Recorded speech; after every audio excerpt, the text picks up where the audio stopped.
새벽문고.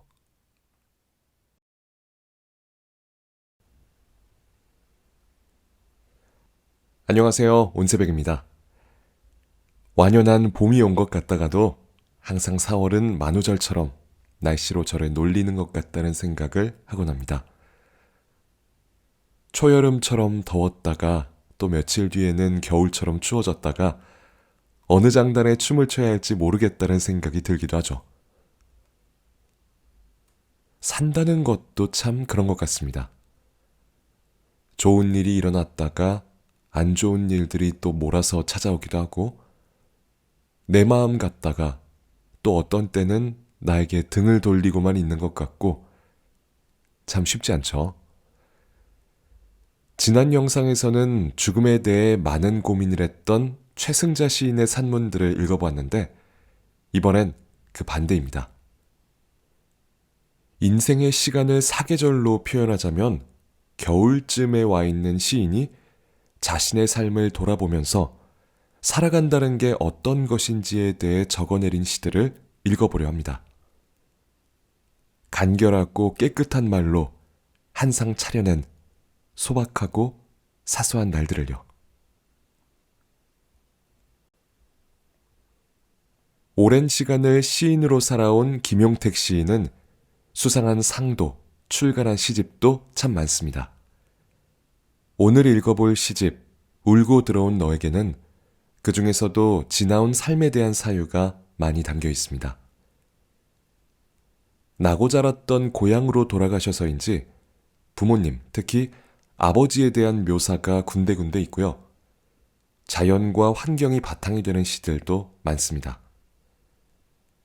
하지만 그렇다고 해서 젊은 사람들이 공감하기 어렵거나 울림이 없지 않습니다. 문학의 가장 큰 장점 중 하나는 직접 겪어보지 않은 시간, 공간, 인간에 이입하여 다른 세계의 감각을 느껴볼 수 있다는 것이죠. 저 역시 시인과 비교하면 한참 젊은 나이지만 부족함 없는 감동을 느낄 수 있었습니다. 제가 지금까지 읽어드렸던 시들에 비해 짧고 간결한 작품들이 많은데 그렇다고 해서 우리가 느낄 즐거움이 그만큼 줄어드는 건 아닙니다. 때로는 함축을 거듭하면서 탄생한 글들이 우리의 마음에 더 깊게 박히기도 하니까요. 그럼 읽어보겠습니다.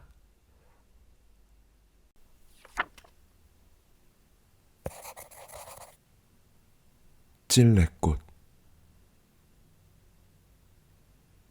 외로운 사람은 자기가 지금 외롭다는 것을 모른다. 내가 그때 그랬듯이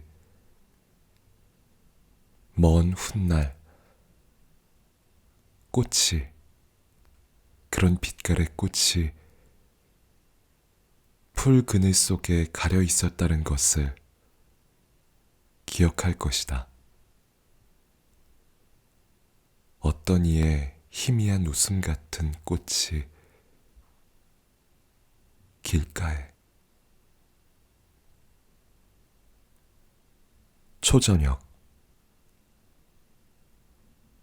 산에서 내려온 아버지는 땀과 이슬에 젖은 옷을 벗어 강가 바위 위에다 얹어놓고 양손으로 강물을 찍어 가슴에 바르며 가만가만 강물로 걸어 들어가 희미한 몸을 물속에 숨겼다가 다시 걸어 나와 옷 속에 깃든 어스름을 털며 물결들이 모여드는 소리를 듣는다. 바위에서는 찬 이슬이 돋아났고 어머니는 처마 밑에서 강까지 희미한 길을 놓아주었다.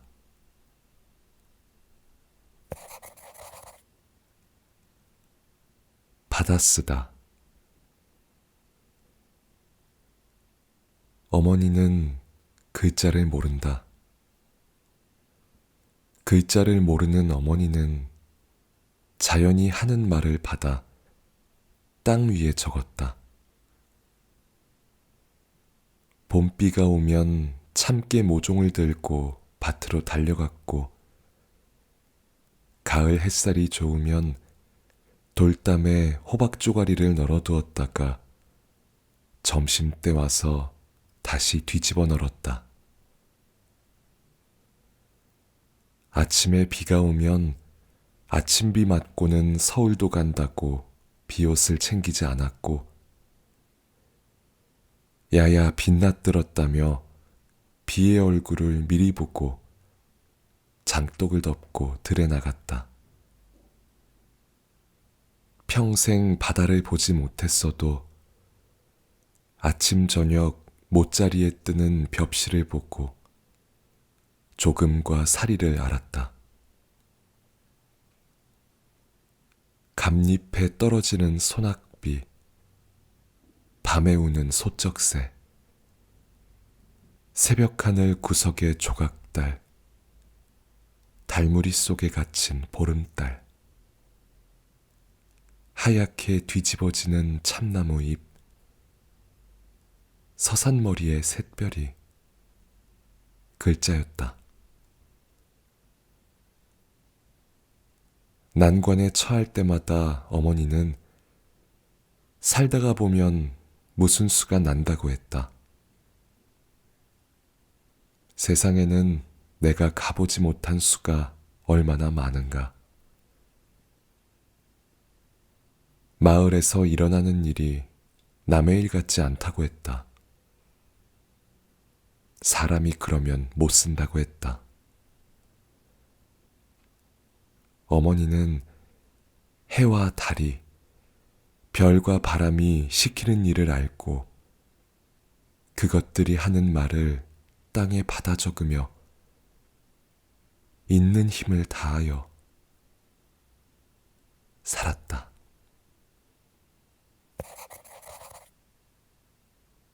그동안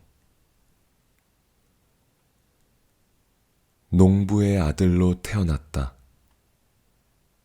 초등학교 선생이 되어 살았다. 글을 썼다. 쓴 글 모아보았다. 꼬막 껍데기 반의 반도 차지 않았다.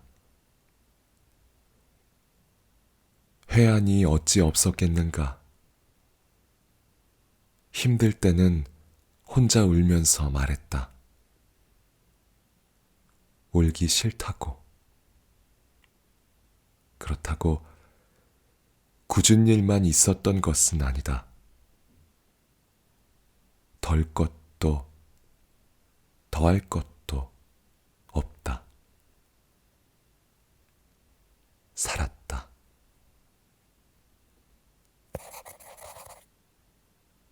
서귀포. 서귀포다. 생각 없는 바다는 등 뒤에 있고 나는 나무 아래 앉아 있다. 바람이 목덜미를 지나간다. 새가 하늘을 날며 운다. 나뭇잎들이 핀다. 시간 같은 것이 있을까? 그러면 돌담 너머로 네가 웃고 있을지 몰라. 아주 쉽고 아주 쉽게 서서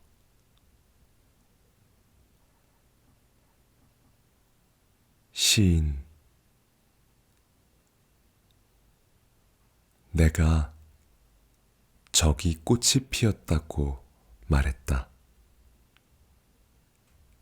사람들이 나를 쳐다보았다. 내가 저기 꽃이 지고 있다고 말했다. 사람들이 나를 쳐다보았다. 그리고 너는 누구냐고 물었다. 나는 꽃을 보라고 다시 말했다.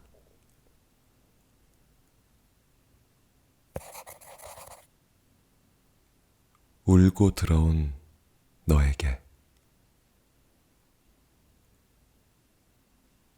따뜻한 아랫목에 앉아 엉덩이 밑으로 두 손 넣고 엉덩이를 들었다 놨다 되작거리다 보면 손도 마음도 따뜻해진다.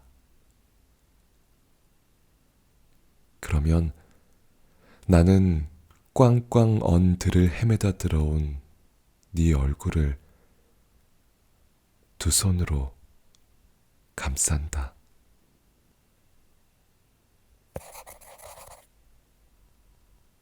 사랑을 모르나 보다. 쓸 때는 정신없어. 써놓고 읽어보면 내가 어떻게 이런 시를 썼지? 놀라다가 며칠 후에 읽어보면 정말 싫다. 사는 것까지 싫어. 당장 땅속으로 푹 꺼져버리거나 아무도 안 보는 산 뒤에 가서 천년을 얼어있는 바위를 보듬고 얼어 죽고 싶다. 이게 뭔 일인지 모르겠다. 나는 아직 사랑을 모르나 보다.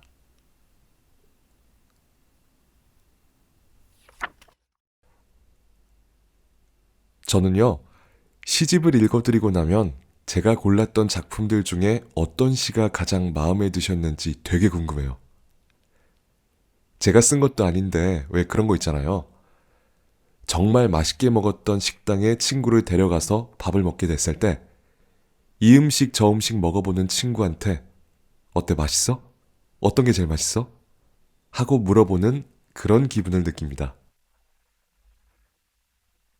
일단 입에 맞는지도 사실 잘 모르겠지만 입맛이 아니더라도 여러 경험을 해보는 건 참 좋은 일이니까요.